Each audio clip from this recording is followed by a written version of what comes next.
KPCC president Sunny ജോസഫിനെതിരെ മുൻ DCC general secretary Thomas Varghese ഹൈക്കമാൻഡിന് നൽകിയ പരാതി ഞെട്ടിക്കുന്നതെന്ന് CPM സംസ്ഥാന സെക്രട്ടേറിയറ്റ് അംഗം MV ജയരാജൻ. വയനാട് ഫണ്ട് വെട്ടിപ്പിന്റെ കാര്യമടക്കം പരാതിയിൽ പറയുന്നുണ്ട്. മക്കൾക്ക് ജോലിക്കായി വ്യാജ സർട്ടിഫിക്കറ്റ് ഉണ്ടാക്കിയെന്ന പരാതിയും ഗൗരവമുള്ളതാണ്. ഇതേക്കുറിച്ച് അന്വേഷണം വേണമെന്നും ജയരാജൻ ആവശ്യപ്പെട്ടു. കെ.പി.സി.സി പ്രസിഡന്റ് സണ്ണി ജോസഫിനെതിരെ മുൻ ഡി.സി.സി ജനറൽ സെക്രട്ടറിയായ തോമസ് വർഗീസ് ചൂണ്ടിക്കാണിച്ചത് ഗൗരവമുള്ള വിഷയങ്ങളാണെന്ന് MV ജയരാജൻ പറഞ്ഞു. 2011 നിയമസഭാ തെരഞ്ഞെടുപ്പിൽ സണ്ണി ജോസഫ് സമർപ്പിച്ച വരുമാന സർട്ടിഫിക്കറ്റിൽ തെറ്റായ വിവരങ്ങൾ ചേർത്തു. 2011 തെരഞ്ഞെടുപ്പിൽ സ്ഥാനാർത്ഥിയായി മത്സരിക്കുന്ന സമയത്ത് സമർപ്പിച്ച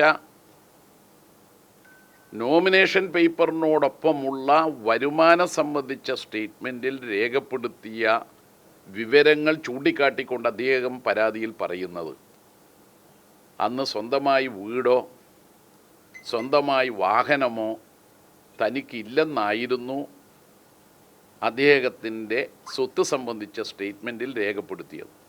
പിന്നീട് 2 വർഷത്തിന് ശേഷം സ്വന്തമായി വീട് നിർമ്മിച്ചു എന്നും ആ വീട് നിർമ്മിച്ചതിന് ശേഷം സ്വന്തമായി ഉണ്ടായിരുന്ന സ്വത്ത് വിൽപ്പന നടത്തിയെന്നുമാണ് അദ്ദേഹത്തിൻ്റെ പരാതിയിൽ പറയുന്നത്. മകൾക്ക് കാരശ്ശേരി ബാങ്കിൽ നിയമനം നൽകിയത് സഹകരണ നിയമങ്ങൾ മറികടന്നാണ്. ഇതിനായി വ്യാജ സർട്ടിഫിക്കറ്റുകൾ ഉണ്ടാക്കി.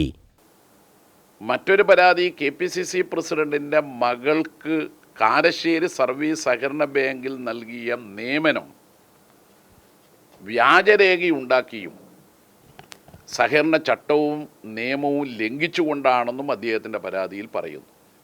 വയനാട് ഫണ്ട് വിനിയോഗത്തിന്റെ കാര്യത്തിലും തോമസ് വർഗീസ് നൽകിയ പരാതിയിലുണ്ട്. എത്ര പിരിച്ചു, എത്ര ചെലവഴിച്ചു എന്നതിലെല്ലാം ആശയക്കുഴപ്പമാണ്. വയനാട് ഫണ്ട് അതിൽ വെട്ടിപ്പുണ്ടാവുകയും ധന ദുർവിനിയോഗം നടത്തുകയും ചെയ്തിട്ടുണ്ട് എന്നാണ്. ഫണ്ട് പിരിച്ചത് എത്ര, സ്ഥലത്തിനു വേണ്ടി നൽകിയത് എത്ര, ഇതിനകം വിവിധ വിഭാഗങ്ങളിൽ നിന്ന് ലഭിച്ച തുക എത്ര,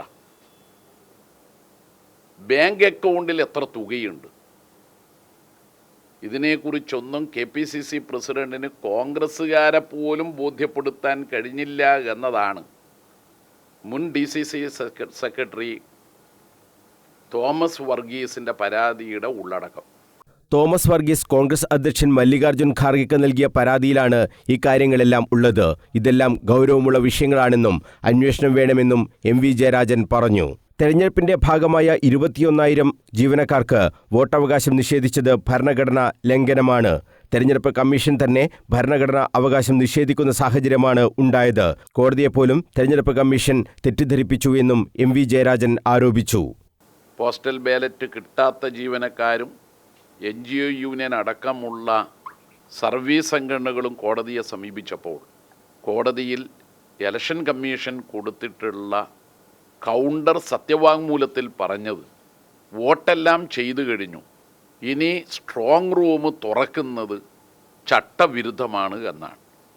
ഫെസിലിറ്റേഷൻ സെൻറ്ററിൽ വോട്ട് ചെയ്താൽ ആ പോസ്റ്റൽ ബാലറ്റ് സൂക്ഷിക്കുന്നതിനു വേണ്ടി സ്ട്രോങ് റൂം തുറക്കണമെന്ന് കോടതിയെ തെറ്റിദ്ധരിപ്പിക്കുകയാണ് ചെയ്തത്.